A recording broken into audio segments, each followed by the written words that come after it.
Hello everybody, welcome to the crypto realm. Today we're gonna have a listen to an audio. So just sit back, relax, drink your coffee, and just listen to what Michael Saylor has to say about Bitcoin and why it's probably one of the most valuable assets you'll ever have in your life.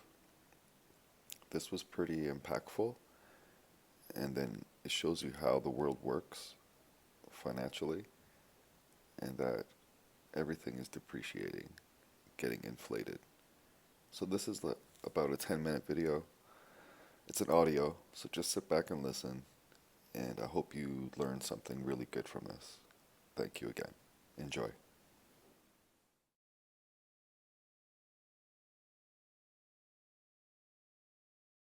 I think that the first issue is the currency is being devalued everywhere in the world. It's being devalued at the rate of 20% or more, at least in the US. Every other currency is pegged to the US currency. If the US currency actually just collapsed 37%, which is what the S&P index is pointing to, that means the euro collapsed 37% against scarce assets. That means the Chinese yuan collapsed, the CNY collapsed 37% because it's pegged. That means that the Saudi currency, the Emirati currency, the Swiss currency, the Singaporean currency, every first world pegged currency collapsed 37% against scarce assets. Second and developing world collapsed 20% more. And the third tranche, the weak currencies, Zimbabwe, Venezuela, even Argentina, Syria, Iran, Lebanon, they're collapsing 80% against scarce assets. Now you got to ask the question, what if I don't want to own 100% Bitcoin? By the way, it's like people think it's risky to own Bitcoin because it's volatile. That's basically myopic thinking, because what you're doing is you're putting blinders on and you're fixating upon the volatility of Bitcoin instead of looking out. How much did the volatility of Bitcoin hurt you if you own Bitcoin in Lebanon? Because they devalued the currency 90% and they seized and froze all the foreign assets. So you lost 90 to 100% of everything in 12 months. Okay, so the volatility of Bitcoin, which is up 280% in US dollars and going back and forth. A friend of mine says, when there's blood on your collar, your dry cleaning is the least of your concerns.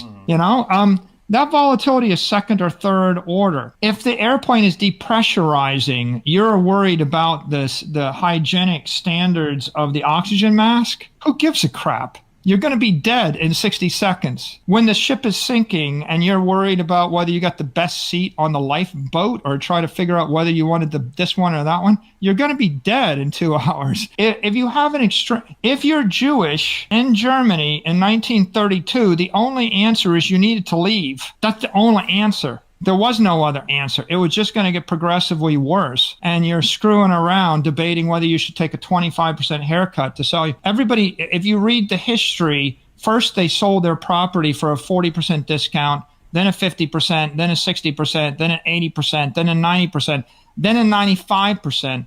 Then they lost everything. Then they had to pay a ransom to get out. And if you were lucky and you paid, a huge amount of money that came from somewhere else, you might have got out. That's what happens when you have a collapse in a socioeconomic system. The summary is there's no vacation strategy that works in Venezuela, Benjamin. None. There's nothing that works other than you got to go orthogonal to the monetary system. Let's say in the U.S. we buy the notion that the dollar is collapsing 20 to 35% against scarce assets. And we can debate what it is, but it's at least the M2 money supply is 21% or something. The S&P is telling you that the money supply is, that the currency is collapsing 37%. That's what it's telling you based on history. If you don't want to own all Bitcoin, then my advice would be buy a bunch of residential real estate you're going to live in the rest of your life. Buy a beach house. So I buy a house I want to own the rest of my life because the Federal Reserve can't print that away. They're not going to take 37% of my house away each year. Then I buy scarce assets. You could buy collectibles. You could say, what is a good investment? Something that a wealthy person will want to buy from you in 10 years. Buy a franchise trophy asset. if you have an asset like maybe the Jets, maybe a sports team, if you have an asset which you think is going to hold its value and appeal for the affluent for a decade, regardless of what a politician might do, then you might want to hold that. Do you want to hold a building in New York? Well, you know, your property rights can be impaired. The Supreme Court this week just ruled against eviction for non-paying tenants.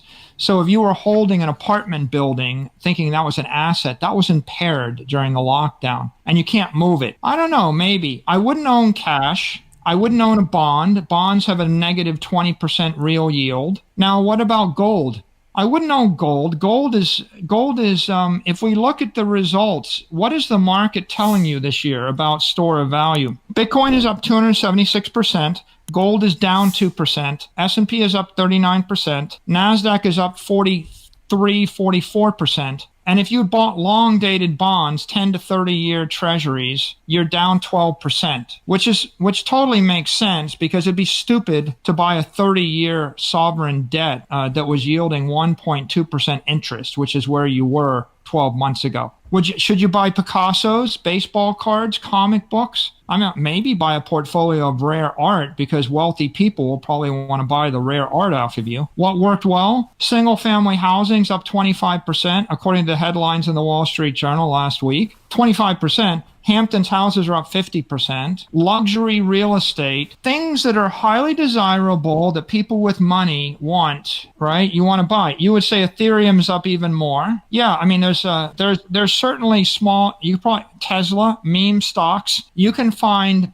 other things out the risk curve that have also performed well. So, I mean, you could look at those. My issue here is there's two existential macroeconomic questions you got to ask yourself. One, will a political activity impair the value of your capital? For example, will Amazon get unionized? Will Apple or Google get broken up? Will there be an antitrust action? Will it be positive and negative? Will China ban Apple from manufacturing iPhones? Will there be a tariff? Will your property get impaired by a tariff, a tax, or a regulation? Because the most valuable companies on earth, in theory, should be the water utilities and the power companies, electricity and water. But they're not, because they're regulated as monopolies. But at the end of the day, right, everybody in New York would be dead within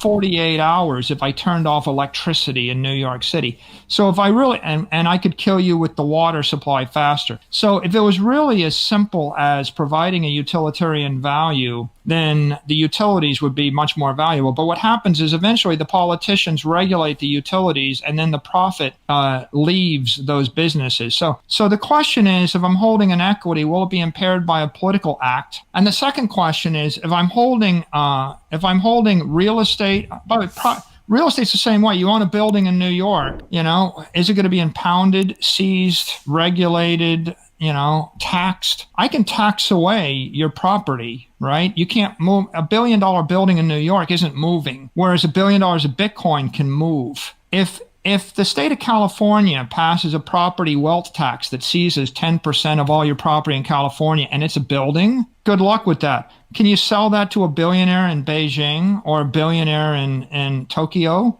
Not likely. Can you move it to Tokyo? Not likely. Now, here's the thing about Bitcoin. If I own $1 billion of Bitcoin and California taxes 10% of it, I can move to Wyoming. If the United States government taxes it, and I can't, let's say the worst case, the United States government taxes it, I'm a U.S. citizen. I could move out of the country, but they still want to tax U.S. citizens. I can sell it to someone who's a Monaco resident, and they can take possession of it in Monaco, subject to Monaco tax laws. And so the value of the property is less impaired because I can transfer it to someone in a different political jurisdiction. And I don't have to worry about the mayor of New York passing an anti-eviction law on me that says is the mayor of New York going to say you can't generate yield on your Bitcoin? Because he said that to people that owned apartment buildings. He said you can't generate yield on your apartment building.